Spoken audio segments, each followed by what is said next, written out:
Здравствуйте, уважаемые участники вебинара. Меня зовут Катерина Надежда Олеговна. Я доцент кафедры прикладной математики Казанского государственного университета. В этом году мы будем проводить, я и Нина Константиновна Попова, разрабатывали задания для муниципального тура СОЖ. Вот. И сейчас мы немножко обсудим этот вопрос. Так. Начнем, наверное, еще раз с пробного тура. Пробный тур регионального этапа в СОЖ. Значит, он был разработан, соответственно, еще в прошлом году, в принципе, даже и раньше. Вот. Да, надо включить демонстрацию рабочего стола, мне кажется. Да. Значит, имеет открытую регистрацию, да, значит, здесь мы можем зайти туда, вот, авторизоваться, любой аккаунт используем, это может быть ВКонтакте, это может быть Google, все что угодно, Яндекс, в принципе, вот, и, значит, давайте сейчас попробуем зайти сюда.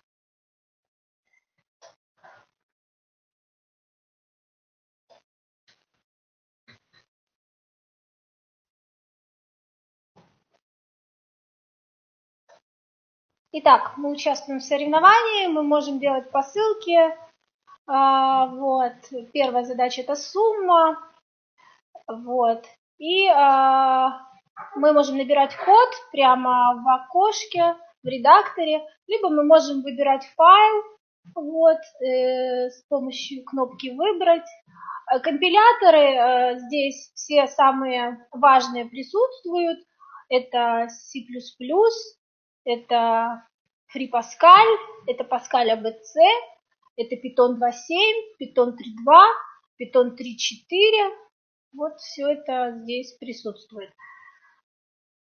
Здесь уже видно, что мы делали несколько попыток, из них некоторые прошли, как видите, успешно и набрали 100 баллов, некоторые заработали ошибку компиляции. По ошибкам вы можете посмотреть соответствующую пункт меню значения ошибок. Окей, compilation error, wrong answer, все самые популярные здесь разъяснены ошибки. Presentation error, да, когда неверный формат вывода. Time limit exceeded, output limit exceeded. Очень нужно быть осторожными с форматом ввода и вывода, как вы все знаете. Если числа вводятся в строчку, да, надо соответствующий формат ввода выбирать, вводить в строку, не забывать. Вот. Это у нас муниципальный тур. Поскольку регистрация открыта, то вы все можете попробовать, точнее, это пробный тур, все могут попробовать вот это вот порешать задачи. Вот, можно здесь нажать на кнопочку «Отчет», посмотреть результаты на всех тестах. Ну, разумеется, участникам соревнования не будет доступна такая опция.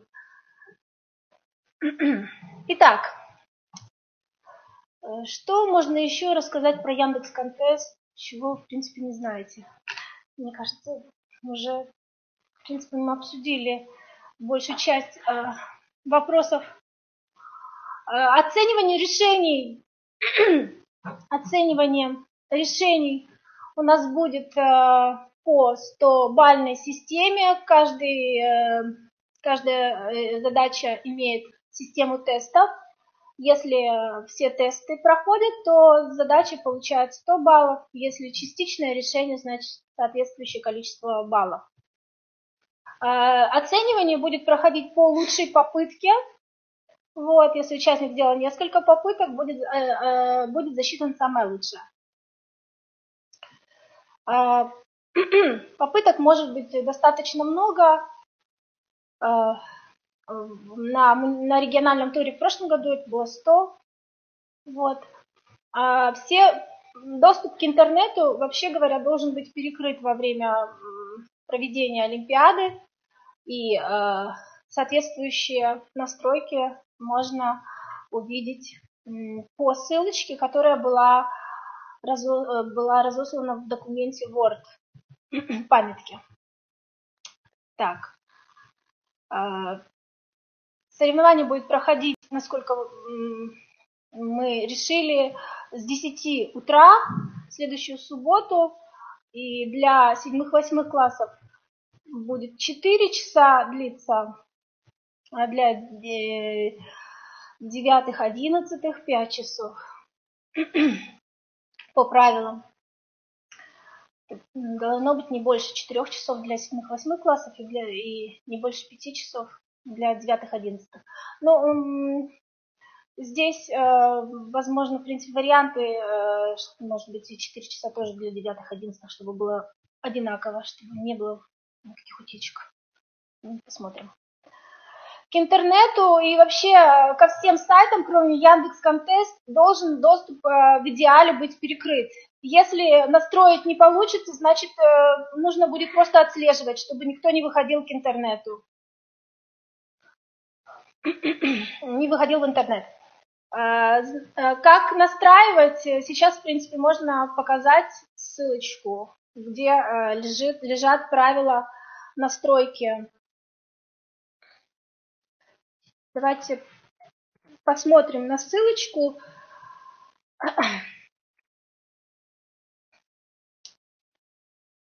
На которой лежат различные тьюториалы, как пользоваться Яндекс.Контестом.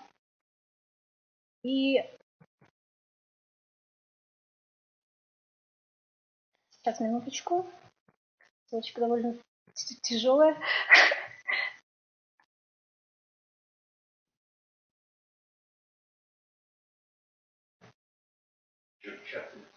Так, сейчас, минуточку. Так, ага, хорошо. Да, копируюсь сейчас. Так, минуточку проверю.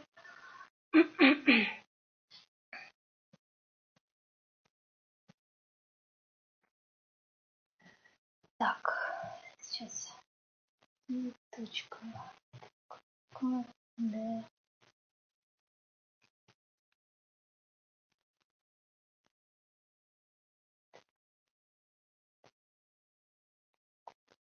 Так. Что пока я не могу ее открыть. Сейчас, минуточку. У меня есть в текстовом файлике. Сейчас я тогда найду ее. Может, я прочитаю? Да, нет. Ясно. Не надо. Переписываем. Сейчас тогда, минуточку. Давайте. Я сейчас возьму эту ссылку.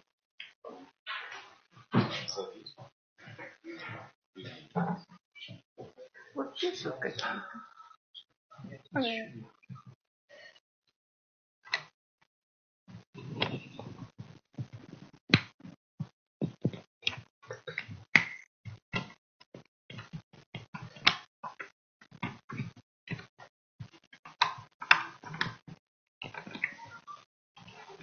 Нет, не получается. Может, надо тачпадом, чтобы Угу. Так, сейчас.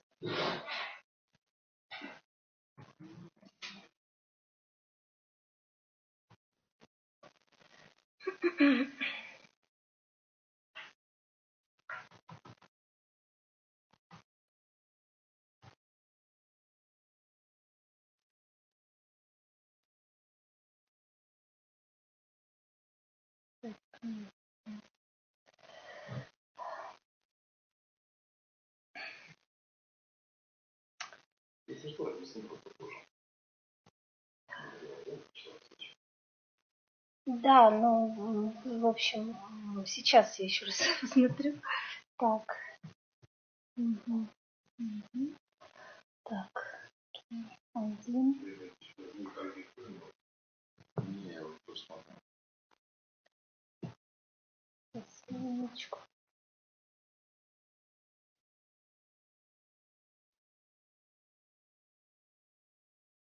Так.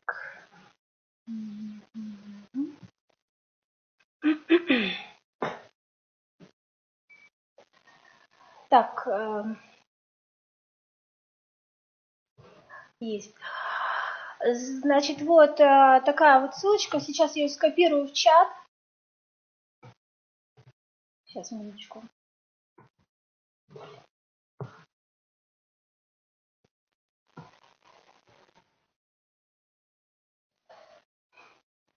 Убрать флешку, поставить мышку. Не, надо закрыть вот это. Что там, сохранить. Так, минуточку.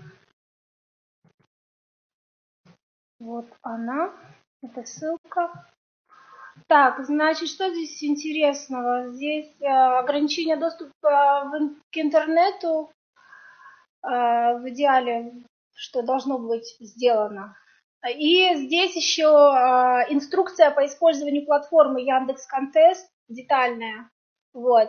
И очень интересные всякие ссылочки для администраторов, кто захочет потом самостоятельно создавать соревнования. Пожалуйста, здесь можно много всякой информации узнать. Вот, собственно, такая вот ссылочка. Так, значит, теперь регистрация на соревнование будет закрытой. Логины и пароли мы самостоятельно сгенерируем и разошлем списки всем муниципалитетам. Списки, в общем, будут содержать ссылочки на тур для 7-8 классов. Это будет отдельная ссылка, для 9-11 классов отдельная ссылка. И пейджи с фамилиями, именами участников и, соответственно, их логины и пароли, вот, которые будут доступны для написания в автоматизированной системе соревнований. Если же какие-то логины и пароли вдруг не сработают, что-то пойдет не так, будут еще сделаны дополнительные по 10 штук логинов и паролей, чтобы вы смогли ими воспользоваться. Так, надеюсь, что все пройдет нормально. Теперь, что еще? Победители и призеры будут у нас по параллелям, как обычно, подведены итоги. 7-8 отдельно, 9-11 отдельно, вот, и так далее. Разве не по классам? Нет, по параллели. Ну, в смысле, 7-е, 8-е. Одними по параллели. По каждой параллели. Не по этому, по-моему. Не по, да. Не 7-9. Ну, нет, не 7-8. 8. Ну, отдельно, да, 7-8 я имела в виду, да. По параллелям, соответственно, 9, 10, 11, ну, в общем, ясно. Так, что еще нужно сказать? Так, вопросы какие? Никого вопросов нет? Значит, уважаемые коллеги, значит, следующий вопрос такой у нас. Каким образом увидит учитель таблицу с результатами детей, чтобы составить итоговый протокол? Потому что вы будете в любом случае по каждому муниципалитету генерировать протокол прохождения Олимпиады. У нас будет общая таблица для всех участников тура, и с этой общей таблицей придется еще поработать. Вот.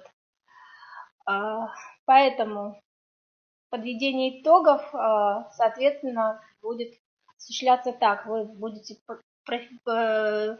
сделаете фильтр по своим ученикам и, соответственно, таблица будет в доступе в самом соревновании. А вот если мы, допустим, посмотрим на вот этот вот муниципальный тур, так, сейчас он у меня где-то должен был сохраниться в истории. Вот он. И здесь, по идее, вот когда у нас уже будет соответствующий тур муниципальный, тут должна быть таблица монитор, должна быть такая опция. Поскольку это виртуальное соревнование, то здесь такой опции нет, но она будет доступна.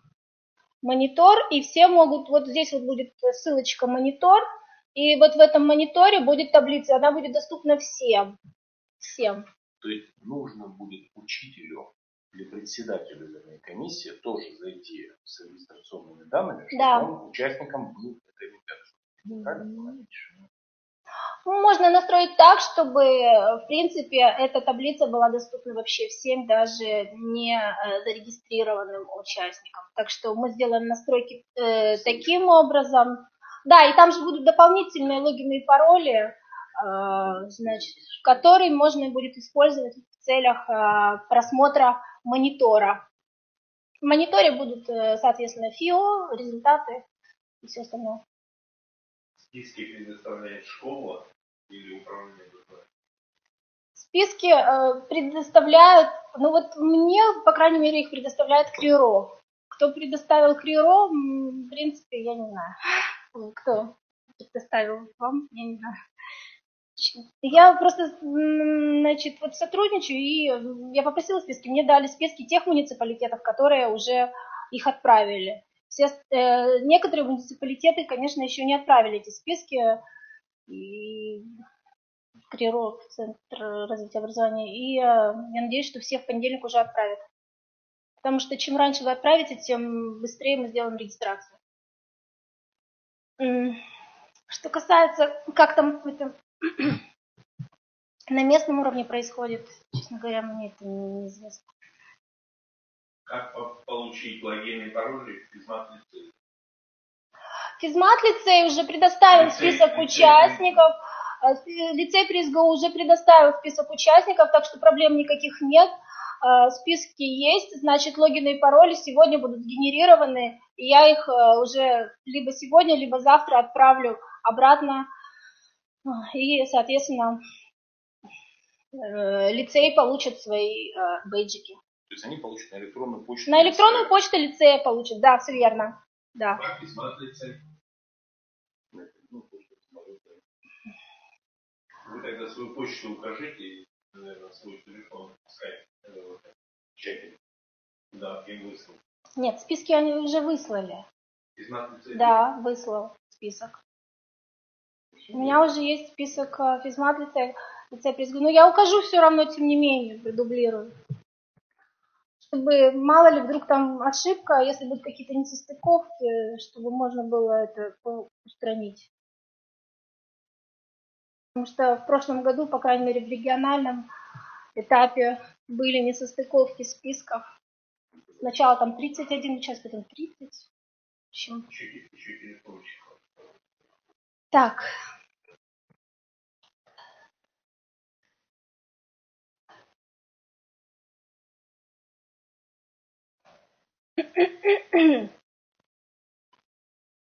Могу вопрос, да?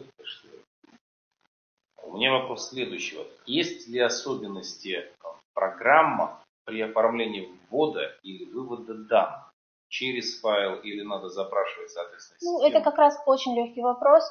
Здесь все будет на уровне ввода и вывода с консоли. Ввод с клавиатуры, вывод, соответственно. Если ребенок оформит ввод-вывод через файл, это будет ошибкой в программе. То есть надо их предупреждать в консоли. Ну, вообще говоря, когда обычно соревнования проходят Яндекс.Контест, там для каждой задачи в настройках указано, как происходит ввод или вывод. Вот стандартный ввод или сам in, стандартный вывод или сам out. Если там будет написано стандартный ввод, стандартный вывод, это значит, что только консоль. Настройки соревнования позволяют делать гибко или оба варианта, или один. Думаю, что мы ограничимся стандартным вводом и стандартным выводом. Достаточно с файлами, чтобы, в принципе... Следующий вопрос. Берем. Можно ли в программе указывать комментарии к переменным, и не приводит ли это к ошибке компиляции программы? Немного не поняла, что вы имеете в виду. В некоторых системах привычно дети ставят комментарии при выводе переменных. Вот пишут, не комментарий. Ответ, да. Пишут текст в операторе write-len для того, чтобы ввести. Да, конечно же, этого делать нельзя. Ввод и вывод строго по тем таблицам, которые будут приведены в сэмплах, то есть образцах. То есть, если вам сказано, что вот составляют 2 и 3 через пробел, то надо обязательно вводить данные через пробел. Не через Enter, а именно через пробел. Если вывод, то именно вот одно число, значит именно 5. Не result равно 5, не число равно 5, а просто 5. Поэтому имейте это в виду, особенно когда, значит, вещественный вывод, да, если сказано с 2 знаками после десятичной точки, надо выводить 2 знаками после десятичной точки и так далее. Поэтому надо иметь в виду, что вот такое вот жесткое требование надо выполнять. Без всяких посторонних текстов. Уважаемые коллеги, предупредите детей, пожалуйста, что комментировать переменные нельзя. В этом случае система воспринимает текст комментария как ошибку. Поэтому переменные выводятся без комментариев. То есть, если надо указать, что на выходе должно быть одно число, значит только выводится число. Даты, вот я сейчас вижу вопрос, когда пробный тур? Что вообще такое пробный тур? Пробный тур нужен, чтобы посмотреть, как работает система. Пробный тур уже есть. Вот этот пробный тур регионального этапа, это по сути дела и есть пробный тур. Я еще здесь сделала пробный тур муниципального этапа, если хотите, можно сейчас тоже посмотреть. В принципе, там то же самое, но как бы пусть. Значит, итак, можно вот 9, 6, 8, 5, Enter. Пробный тур муниципального этапа. Вот, пожалуйста. Регистрация открытая. Ссылочку сейчас я тоже, значит, скопирую. Вот.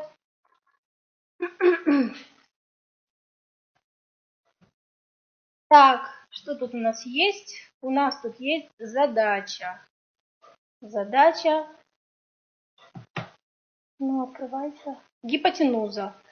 Вот. Можете потренироваться на этой задаче. Что, собственно, для чего проводится пробный тур? Ну, просто чтобы попробовать систему. Логины и пароли как бы мы не будем отрабатывать на пробном туре. То есть логины и пароли, если вдруг они у вас случайно окажется, что они не работают, там будет еще несколько запасных, которые дадут гарантию, что все пройдет нормально. Так что, собственно, вот. Поэтому пробный тур, можно сказать, он уже доступен, можно любому, кто захочет, заходить и решать, пожалуйста. Вот, кстати, монитор здесь тоже есть, положение участников. Положение участников. Монитор попросили повторить. Чего монитор?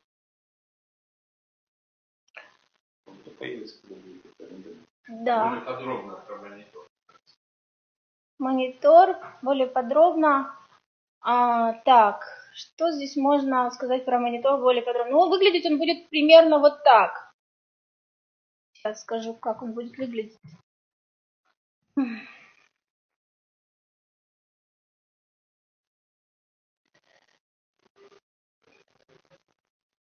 Например, давайте зайдем в соревнования регионального этапа 2018 года.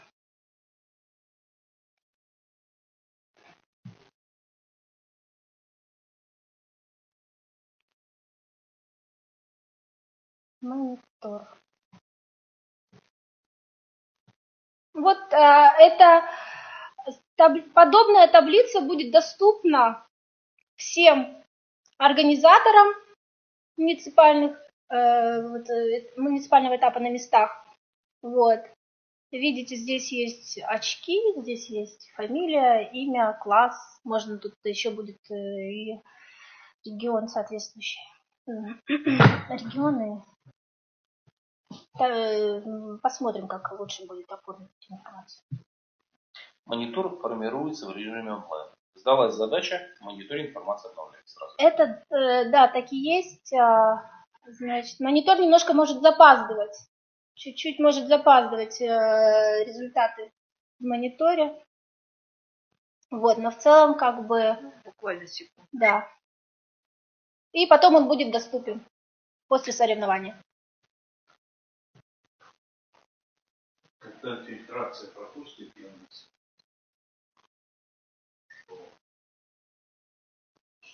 Вообще, эти настройки, как бы, все настройки, которые предоставил Яндекс, они есть по ссылке. Я больше ничего не знаю, это нужно обращаться в Яндекс. Если, значит, вам нужна дополнительная информация, обращайтесь в саппорт Яндекса, потому что там все, что они предоставили. И к региональному этапу они предоставляют только эту информацию, и все. На всякий случай для организаторов, Надежда Олеговна, я правильно понимаю, что те регистрационные данные, которые вы будете высылать, ни в коем случае нельзя использовать для захода на пробные туры.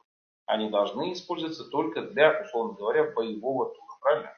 Ну, да, они, во-первых, они должны быть использованы, во-вторых, они, собственно, для пробного этапа и не будут действовать. Чтобы они как бы, не зашли, не зарегистрировались на другой вид Олимпиады, значит, нет, там такого нету. То есть, пожалуйста, но только просто вы не сможете воспользоваться ими ни для чего, кроме вашего тура. Они будут работать только для того соревнования, участником которого вы являетесь. Если вы по ошибке зайдете на другой тур, то, соответственно... Следующий вопрос. Участвовать не можете. Учащийся узнает о том, что задача решена сразу после отправки задачи. Да. После проверки он видит количество баллов. Если он видит не полное количество баллов, не 100, например, а 40 баллов, он все равно может продолжать задачу дорешивать. Да, может продолжать ее дорешивать, чтобы получить полное решение, потому что оценивание идет по лучшей попытке. Вот. И количество попыток здесь не учитывается. Он может свой результат в любом случае улучшить. Время не учитывается, количество попыток не учитывается, только баллы. Лучшая попытка. Вопрос еще. Текст программы детей хотят увидеть. Ну уж нет уж. Текст. Только после соревнований это. После соревнований. Текст Вот там вопрос. Еще раз. Мы увидим сами тексты программ детей? Я немножечко не поняла. Во-первых, для чего это нужно, если есть автоматизированная система? Это раз. Допустим, если это нужно, то да, вы сможете это увидеть. Если это будет... Администраторы во время? Если это нужно, мы вам вышлем эти тексты. Потому что, по идее, как бы там только администратор может видеть тексты. Если они вам будут нужны, обращайтесь, мы вам вышлем тексты. После проведения тоже нет, если нету прав. После проведения может смотреть тексты попыток только администратор контеста. Если дать, как бы каждому учителю, в принципе, права соответствующие, то это можно сделать. Но как бы смысл есть в этом? Подожди, у меня еще один вопрос. После окончания проведения Олимпиады в какой-то день, можно ли будет провести кратенький разбор задач? Да, это, конечно, хороший вопрос. Обязательно нужно будет это сделать. Вот. Можно будет продублировать это вот у Нины Константиновны на сайте, посвященном программированию, и провести небольшой тоже вебинар, посвященный разбору задач. Уважаемые коллеги, у меня такая рекомендация по организации непосредственно самого тура. Когда у вас учащиеся будут приходить, вы в любом случае обязательно составляйте таблицу регистрации и увязывайте конкретные фамилии участников с их логинами в системе. На всякий случай, чтобы в дальнейшем можно было выяснить, если возникнет, мало ли какая-то путаница, проблема, под каким логином какой у вас участник работал. Ну и, соответственно, потом для дальнейшей уже генерации протокола соревнований. Дайте права председателю жюри муниципального этапа. Здесь продолжается обсуждение вопроса просмотра решений. Там несколько вопросов и выше смотрите. Шутить можно, потому что это очень много.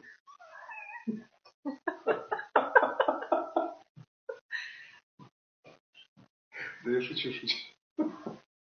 Может, действительно как-то сохранять в блокноте и рассылать там, председателям хотя бы. Совершенно непонятно, Председателям что логин и пароль, да? Права какие? Да? Решение задач учеников. Комиссии надо знать? Нет. Нет. Учителям надо знать, которые работают комиссию зачем? Автоматизированная система. Для чего тогда комиссия? Вопрос. Организационные. Комиссия должна заверить протокол и заверить, что Олимпиада проходила в соответствии с требованиями. То есть никто не списывал, никто не заходил, никто не выходил, не использовался интернет, не использовались учебники и так далее. Вот для этого требуется комиссия. Она же заверяет результаты из системы, автоматизированной системы решений. То есть комиссия в чем заключается вообще суть применения автоматизированной системы? Исключается многократная проверка-перепроверка решений детей на тестах в ручном режиме, чтобы не сидеть потом по 2-3 часа, не прогонять на тест. То есть автоматизированная система все это проверяет, она результаты вам сразу же дает полные. Вы оттуда берете баллы и проставляете в свой протокол. Если вам нужно по отдельным участникам посмотреть их задачи, вы, естественно, списываетесь с организаторами, просите, они вам будут, Надежда Олеговна говорит, что может выслать. И опять же, уважаемые коллеги, это ваши протоколы, имейте в виду. То есть вы решаете самостоятельно, что и как вы делаете. Вы подписываете протокол. Так, комиссии по проверке муниципального больше не будет. Какая комиссия? Ну, еще раз. У вас комиссия, жюри, условно говоря, да? Жюри Олимпиады у вас должна, по идее, раздать задачи, проверить у вас все решения этих задач, соответственно, правильно, неправильно решил, и выставить баллы. Эту процедуру по проверке решений берет на себя полностью автоматизированная система. Сама комиссия сейчас определяет правильность и соблюдение требований к проведению муниципального этапа. То есть вот то, что я сказал, что все участники, соответственно, зашли, что все они у вас сели за подготовленные компьютеры, что все они в системе зарегистрированы правильно, потому что могут быть проблемы, что один сел за один компьютер с одним логином, потом другой за другой и так далее. Это же все надо организовать. Это делает как раз у вас комиссия по организации муниципального этапа. Соответственно, комиссия подтверждает, что все участники не списывали, что они были в равных условиях. И комиссия берет, соответственно, решение вот этого протокола, вот протокол вот их результаты из автоматизированной системы и оформляет в протокол. И итоговый протокол председателем жюри, председателем комиссии, если вы хотите, подписывается, в дальнейшем предоставляется дальше на региональный этап. И вы же определяете там, соответственно, призеров-победителей по каждой параллели, я отмечу еще раз, по каждой параллели призеры-победители идут. И я напоминаю, в этом году, по-моему, ничего не изменилось. Призерами и победителями могут стать только те дети, которые набрали не менее 50% от максимального количества баллов. Поправьте меня, если я сегодня, если может быть в этом году что-то изменилось. В общем, ваши сомнения понятны насчет того, что как бы все понятно, что в принципе хотелось бы видеть, насколько в принципе правильно прошла проверка. Надо будет подумать, может быть, что-то можно будет придумать, чтобы тексты решений были бы доступны одному, по крайней мере, организатору на месте.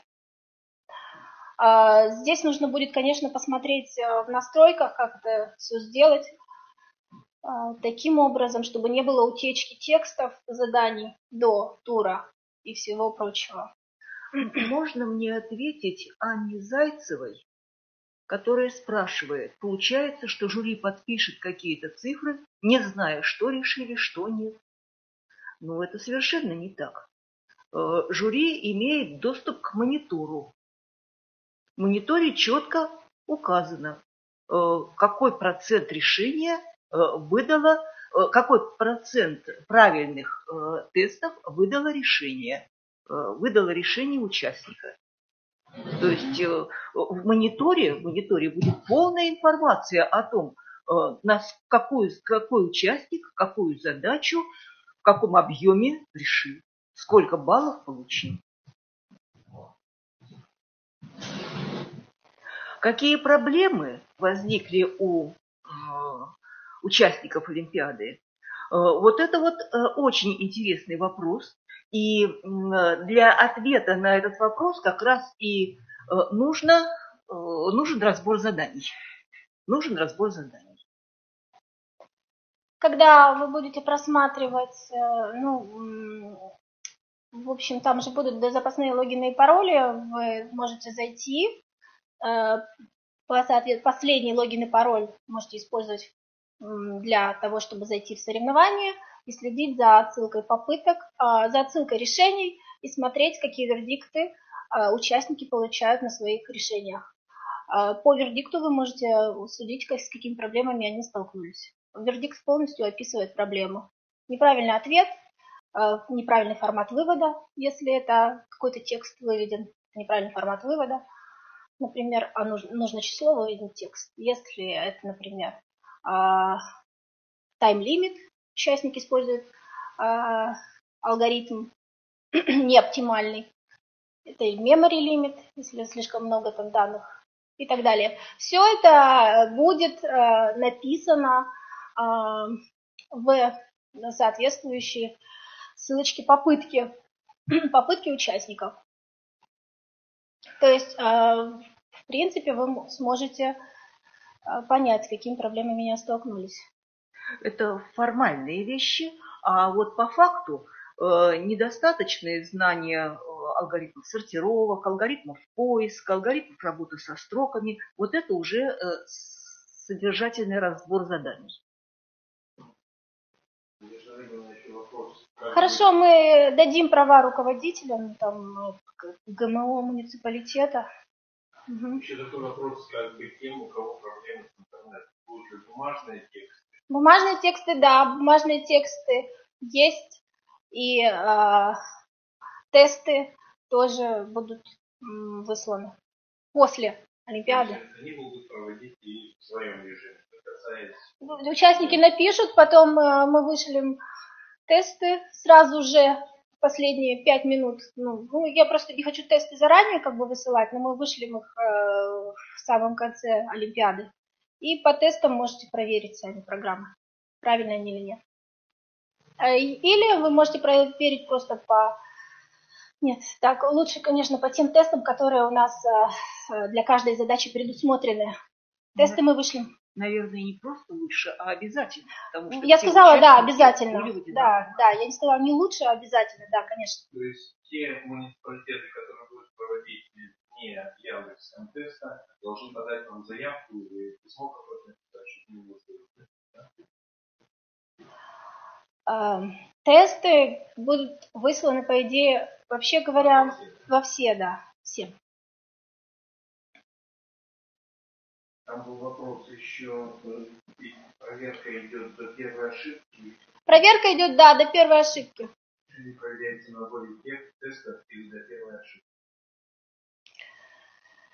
Так. На всем наборе тестов или до первой ошибки? Сейчас. Так, значит...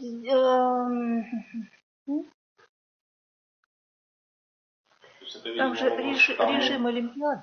Да. Режим Олимпиады, поэтому на всем наборе, да, на всем наборе. Просто мы в основном проводим соревнования по правилам ИСМ, там до первой ошибки. Но на всероссийских Олимпиадах там на всем наборе. Есть еще группы тестов, которые проверяются все вместе. Но таких у нас тестов не будет. У нас будет каждый тест индивидуален. И поэтому, если у вас там пройдет, например, первый и последний, значит, соответственно, будут баллы засчитаны за первые и последние тесты. Независимо от того, что не прошли все посередине. Вопрос, на самом деле, довольно странный. Как будут от превышения времени и памяти зависеть баллы. Конечно же, они будут зависеть, потому что это Олимпиада. Превышение времени и памяти означает, что участник не справился с поставленной задачей. В этом и заключается, собственно, смысл Олимпиады, чтобы написать алгоритм, который проходит поставленные ограничения по памяти и поставлены ограничения по времени, указанные в каждой задаче. Если же они не пройдены, значит алгоритм неверный. Да, оформить протокол, я думаю, можно будет сразу, конечно же, раз монитор уже будет доступен. Конечно, можно будет еще посмотреть, там проверки, может быть, какие-то, проверку сделать. Или нет, наверное, сразу же, да. В течение часа, короче говоря, можно все это сделать. В этом плюс автоматизированная система.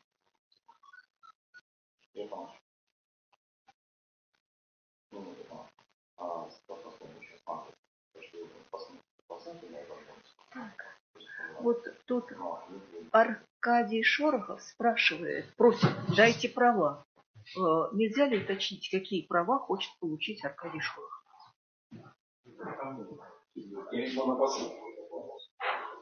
Это к тому вопросу, что просматривать текст.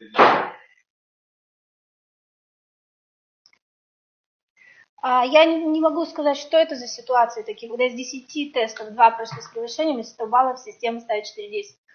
Я не знаю таких ситуаций. Мне, честно говоря, такие ситуации неизвестны. По крайней мере, в Яндекс.Контест я с таким не сталкивалась. Если решение не проходит, значит оно не проходит. 2 теста. И система, соответственно, 2 теста не засчитывает. Ну может быть и так.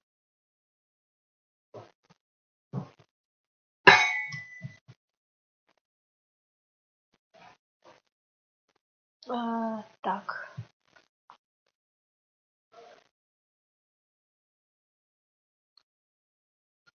Ну хорошо, ясно.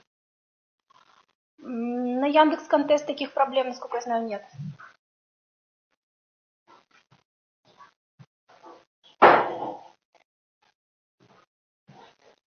Может быть, это было связано как раз вот с блоками тестов. Может быть. В тех системах, когда тесты собираются в блоки, если хотя бы один тест из блока не прошел, из группы тестов, то вся группа не засчитывается. Может быть, с этим было связано. Да, есть такое.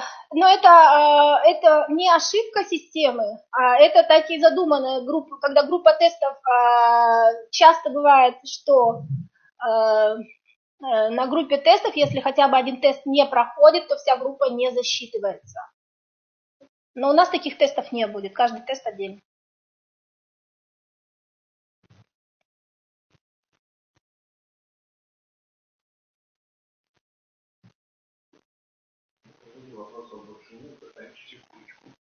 Есть еще? Я что мне просто заметил.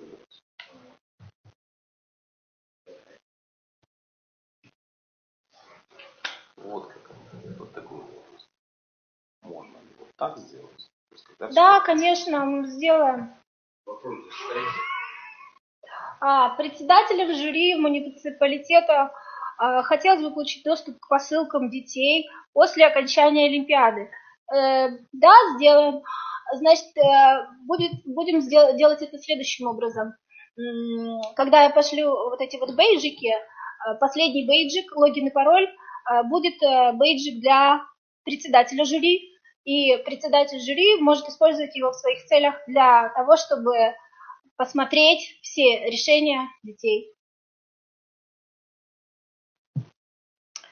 Права администратора будут выданы в течение 5 минут, как бы за последние, там, может, 20 минут до окончания Олимпиады, вот где-то так, может быть так.